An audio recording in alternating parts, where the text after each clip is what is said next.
Thank you. Thank you so much. You're so kind. Welcome to Sunshine Studios, home of the Barry Bowe Show, also home of America's Best Crime Writer.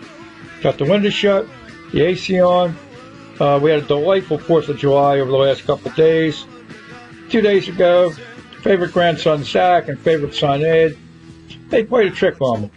They said they were going to look for a birthday present for me. My birthday's next week. And then they came back a couple hours later, and Zach says, "Pop, we need a hand with the new washer and dryer." So I go out back to help. And then Zach says, "Look, Pop, there's some sort of animal under the porch." And I look, and there's a new pooch. First one in 15 years. Ed Googles names and likes Ozzy, but not like Ozzy Osbourne. So to me, we're looking at Osborne Cox, the character John Malkovich played in Burn Before Reading, a fine movie. Saw it a bunch of times. So to me, the pooch is Oz or Ozzy or Osborne.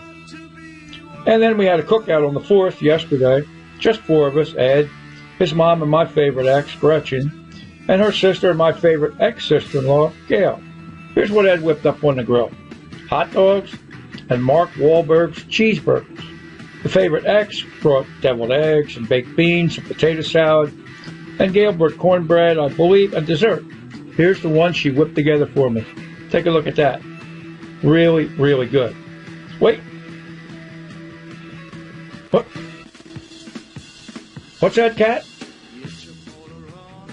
Damn. Breaking news? Here we go. East tosses us away.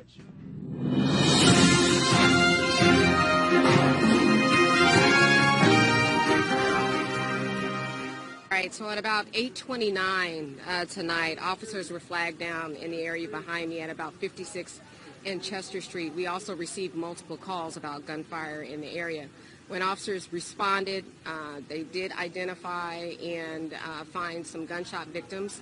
As they were scooping up the victims and preparing them for transport to the hospital, they also heard multiple gunshots up the street at 56 and Concessing Avenue, where multiple casings were found by us after the fact. While on Concessing, they heard additional gunshots, multiple gunshots, in the area of 1800 block of Frazier.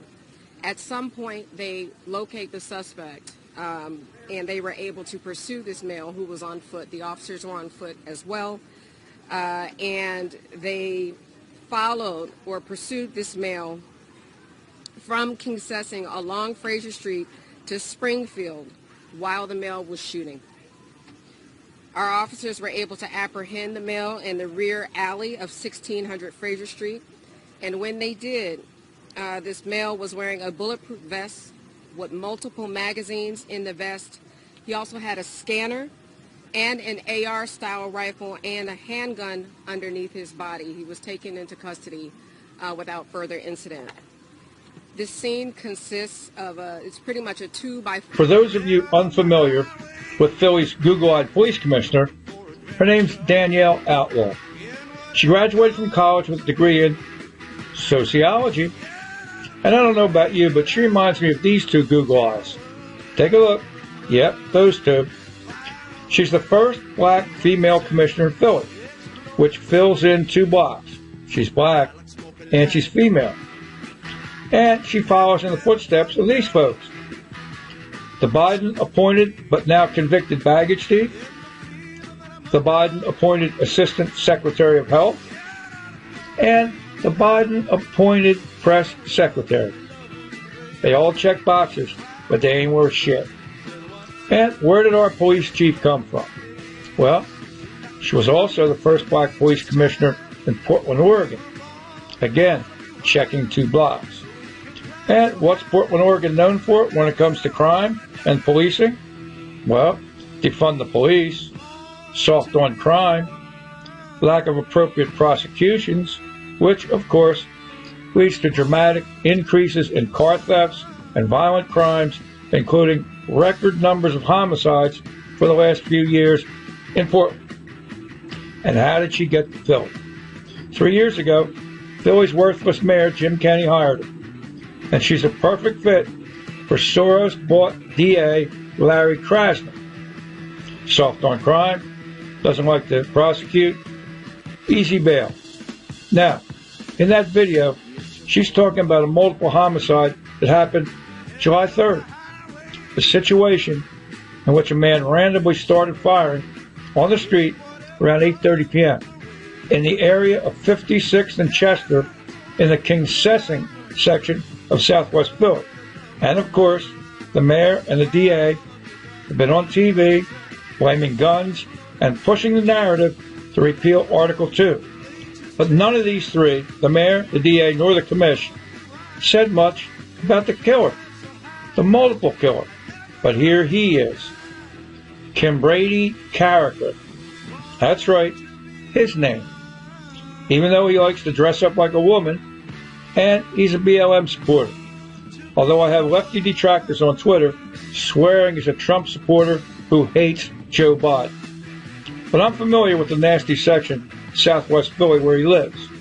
I pass through it a few times every week. And just like the scene of Jesse Smollett's attack in Chicago, there ain't too many MAGA hats walking around that hood. But as it works out, thank goodness, they arrested the dude.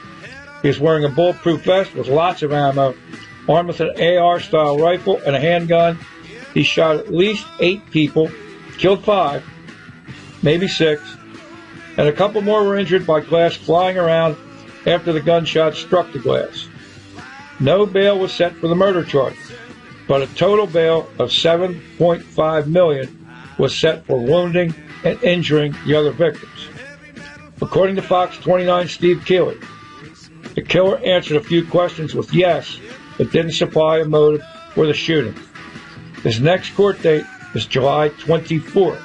Now, most of you fans out there in Barry Bowe's showland know that banning guns won't do shit to stop mass shootings or any killings for that matter.